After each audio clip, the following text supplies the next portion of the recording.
यहां तक मैं दावे से ये कहता हूं कि आपने ये छोटे भाई बड़े भाई का रिश्ता इस्तेमाल किया अपने ही कुछ साथियों के खिलाफ बदला लेने के लिए और उनको तिहाड़ जेल पहुंचाया।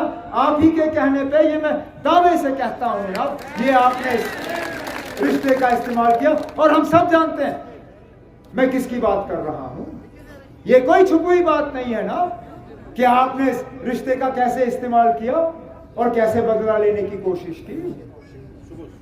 जिस बीजेपी तो नहीं है कि यहां पे जम्मू कश्मीर में बीजेपी के कोटा में मिनिस्टर बनने के बाद आपने खुलेआम कहा कि जम्मू कश्मीर में आरएसएस को यहां पे पनाह लेने की और यहां पे काम करने की खुली छूट है, उन पे रोक क्यों लगाया जाए। ये तो आपका बयान है, हमने आपका रील देखा। और ये कौन सा आरएसएस है जिसने कभी इस मुल्क में मुसलमानों को तस्लीम नहीं किया, जो हमेशा कहते हैं कि अगर मुसलमान रहेंगे तो हमारे नक्शे कदम पे चलेंगे, हमारे इशारों पे चलेंगे। वो जब बात करते हैं तो अखंड भारत की बात करते हैं, जब बात करते हैं तो कहते हैं कि मुसलमान और बाकी जो हैं ये दूसरे दर्जे के जो है नागरिक हैं इस मुल्क के। जिस तरह चौधरी साहब ने कहा गोवा में जाके श्यामा प्रसाद मुखर्जी के नाम का जो आपको अवार्ड मिला, किस लिए मिला है ना। मैंने भी 2-2.5 साल अटल बिहारी वाजपेयी के साथ काम किया, मुझे तो कोई श्यामा प्रसाद मुखर्जी का इनाम नहीं मिला। आपको किस खाते में मिला। आखिरकार कहीं ना कहीं तो आपकी तार जो है बहुत मजबूती से जुड़ी हुई थी। जब 2018 में नेशनल कॉन्फ्रेंस ने उस वक्त सियासी हालात को देखते हुए अपनी मजबूरी समझी और अल्ताफ बुखारी को हम इस रियासत का वजीर आला बनाना चाहते थे, उस वक्त सजाद लोन साहब आपको किसकी चिट्ठी मिली। जिस चिट्ठी को आपने राजभवन भेजा जम्मू कश्मीर का वजीर आला बनाने के लिए, क्या उस पर बीजेपी के अध्यक्ष का दस्तखत नहीं था। आप तो बीजेपी के चीफ मिनिस्टर बन रहे थे 2018 में। देखना नहीं ना, कोई डिफरेंस नहीं है, कोई डिफरेंस नहीं है, बल्कि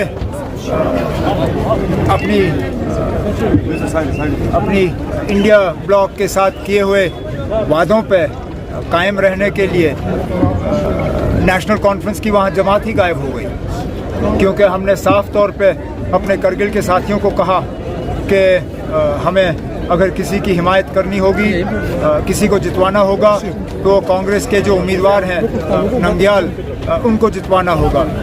बदकिस्मती से करगिल के मेरे साथियों को ये बात कबूल नहीं रही, उन्होंने इस बात को कबूल नहीं किया और एन मैस उन्होंने तंजीम को छोड़ने का फैसला किया, जो कि हमारे लिए एक बहुत ही अफसोसनाक बात है। बड़े मुश्किल से और बड़ी मेहनत से मैंने लगातार वहाँ दौरे करके 2019 के बाद दोबारा नेशनल कॉन्फ्रेंस को वहाँ पे खड़ा किया था।